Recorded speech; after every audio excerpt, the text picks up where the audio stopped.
Hello my lovely viewers, সবাইকে জানাই শুভ দুপুরের অনেক অনেক শুভেচ্ছা।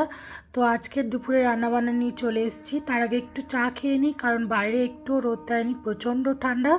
তারপর দেখাচ্ছি কী কী রান্নাবান্না আজকে করছি। এইদিকে দেখো আমি বসিয়েছি পালং শাকের একটা চচ্চড়ি, তোমার মূলো বেগুন দিয়ে।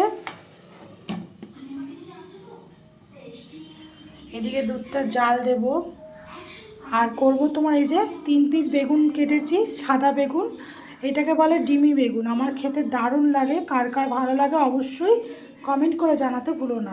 দেখো ফুলকপি আলু কেটে রেখেছি, একটা তরকারি করব ফুলকপি আলু, এই যে মটরশুঁটি। রাইস দেখো পালং শাকের চচ্চড়ি হয়ে গেছে, এবার কড়াই দিয়ে দিয়েছি। তো এই যে দেখো সাদা বেগুনটা, এটা হচ্ছে আমি ভাজা করব।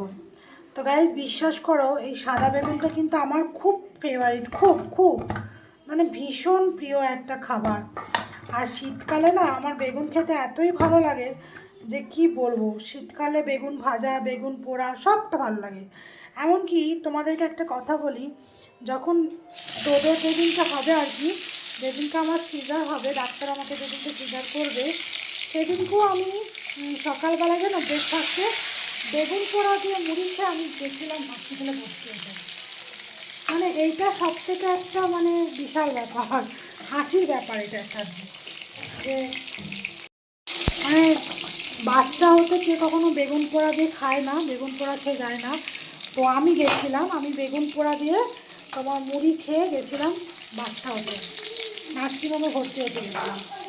তো যাই হোক, মানে এটা মনে করলে এখনও আমার খুবই হাসি পায়। তো যাই হোক, তো আমার বেগুন খুবই প্রিয়, মানে আগে খেতে পারতাম না অ্যালার্জির কারণে, বাট এখন আমি খাই। শীতকালটা খাই, গ্রীষ্মকালে আমি অতটা বেগুন খাই না, বাট শীতকালে খাই, কারণ শীতকালে বেগুনটা কচি থাকে আর অতটা বীজ থাকে না, তো যার কারণে আমি খেতে পারি। তো চলো, তো বন্ধুরা দেখো এবার আমি ভাজছি আলু ফুলকপিটা, যেটা তোমার তরকারি করবো, মানে ডালনার মতন করবো আর কি, আলু ফুলকপি।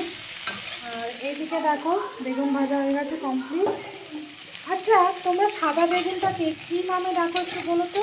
আমাদের এখানে কিন্তু ডিমি বেগুন বলি আমরা এটাকে। তোমরা কে কী বলো একটু কমেন্ট করে আমাকে জানাবে প্লিজ। হ্যাঁ, তো এই যে দেখো আলু ফুলকপিটাকে আমি কষাচ্ছি, সেই দমের মতন আর কি তার দেবো, বুঝলো তো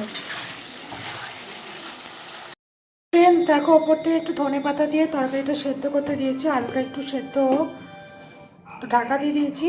আর এইদিকে দেখো ভাতটা এই মাত্র বসালাম লাস্টে, তো ভাতটা এখন হোক, এবার আমি বাকি কাজগুলো করব। তো এখন দেখো এদিকে বাসন পড়ে আছে, এগুলো ধুতে হবে। তো চলো বাসনগুলো এখন ধুয়ে